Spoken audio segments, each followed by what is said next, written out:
И снова здравствуйте, мои уважаемые зрители. На дворе у нас продолжается 24 марта, и второй материал традиционно посвящен событиям на фронте, что произошло значимого, важного. И начнем мы с Изюма. Как я говорил в предыдущих выпусках, позавчера началось новое, по сути, генеральное сражение за Изюм и окрестности города. Причем его начали вооруженные силы Украины, то есть сосредоточив значительно механизированные подкрепления в составе нескольких батальонов, усиленных танками. Они предприняли отчаянную попытку деблокировать своих товарищей в Южном Изюме. Она закончилась неудачно. Российские войска разгромили эти механизированные колонны. И уже вчера на протяжении всего дня они начали их оттеснять все дальше и дальше на юг. А в это самое время южную часть Изюма, так называемую гору Кременец, которая возвышается над всем этим регионом. Вот на самом деле с нее местность просматривается на десятки километров вокруг. И вот удержание вот этой горы позволяло вооруженным силам Украины действовать в данном районе очень эффективно. В первую очередь со скрытых артиллерийских позиций. И вот сегодня пришло сообщение о том, что вчера эта гора Кременец,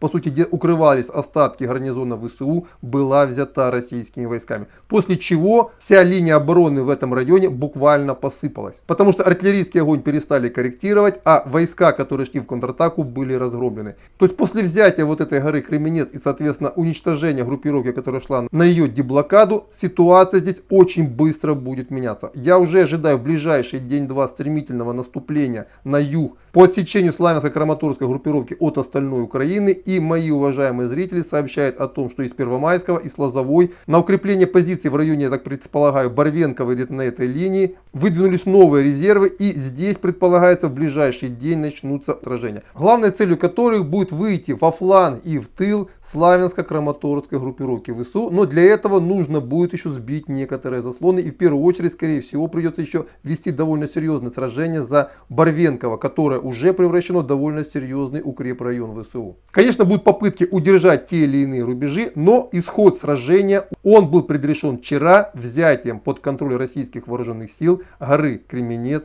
в южной части города Изюм. По сути, за вчерашнюю ночь и за сегодняшнее утро это основная новость. Следующая новость, которая тоже пришла сегодня утром, это потопление в акватории Бердянского порта одного из российских БДК. Российская система ПВО сбила очередную точку У над Бердянском, но ее остатки упали на разгружающиеся в порту корабли. Там стояло одновременно 3 российских БТК. А напомню, именно Бердянск сегодня является одной из основных тыловых баз российской группировки, которая наступает по линии Запорожье-Донецк.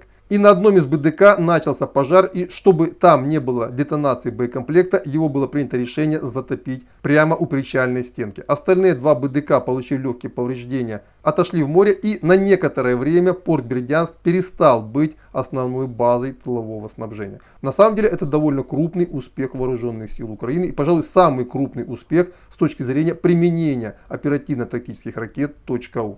Ну и также, пользуясь случаем, хочу сразу развеять еще один, теперь уже миф пропаганды официально Киева. Это якобы окружение российских войск в районе Ирпеня, Бучи и Гостомеля.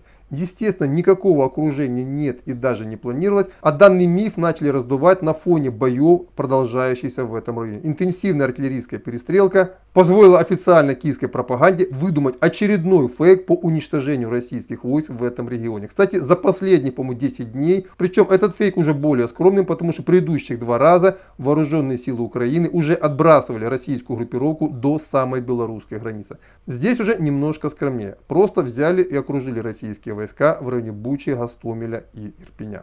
Ну и также продолжаются наступательные действия вооруженных сил уже теперь Донецкой Народной Республики на Горловско-Авдеевском направлении. Продвижение за сутки тоже составили примерно несколько километров, и постепенно Авдеевка отрезается от остальной донецкой группировки с северо-востока и севера. Тоже ожидаю сегодня новых данных по поводу продвижения войск ДНР на этом направлении. Ну и также наблюдая за направлением Курахова, где также продолжается наступательная операция теперь уже российских вооруженных сил. Все, на этом по этой теме на пока все. Следующая военная сводка должна быть примерно 22-23 часа по московскому времени. До свидания.